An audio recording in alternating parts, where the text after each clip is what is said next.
Kaya dito pag sumamba tayo, mga minamahal, palagi sikapin natin mabasa at mapuno ng Holy Spirit ang ating puso. Luluha ang ating mga mata, awas-awas nga lakad sa presensya. Kaya once matuyo na, mauga ng puso mo, konsensya mo, dali ka mabihag ng kaaway. Susunod ka sa doktrina ng Satanas ng mga mali, pandarayang espiritu. Mag-ingat tayo. Yan ang palaala ng Biblia sa 1 Timothy. Nga, na magkaroon ng lubusang pagtalikod sa panampalataya. Departing from faith in Christ, follow deceitful lusts, mandarayang espiritu. False doctrine, maling doktrina, and false consensus. Pinatuyo uga nga konsensya. It warns that this departure nagmula from spiritual complacency. Ano yung spiritual complacency? Mag-ingat kayo dito, ipasabot ko sa inyo. Spiritual complacency.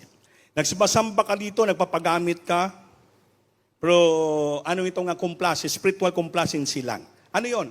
Masunod pa rin, gusto mo masunod yung kasiyahang loob mo.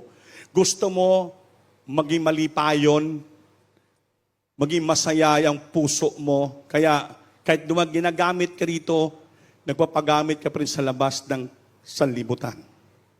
Gumagawa ka pa rin ng kamunduhan, worldliness and complacency. Anong worldliness? Yun. Alam mo bawal, ginagawa mo. Para ano?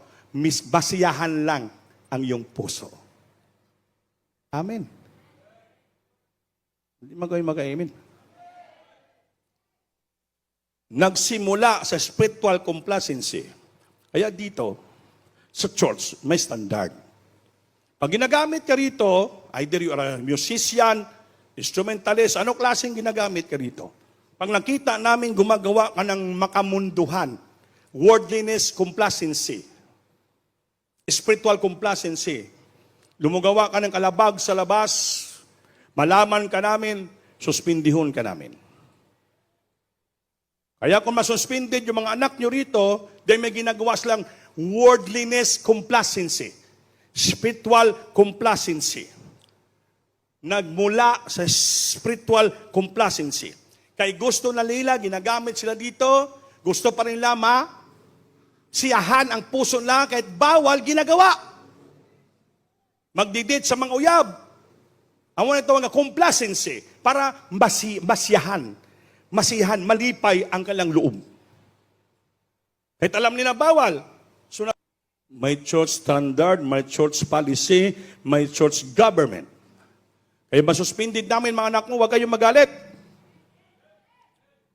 Mangdamay ba ka mo, magsisbis, mangdamay ka mo, bakit? Wala dito damay-damay. Wala dito pabor-pabor.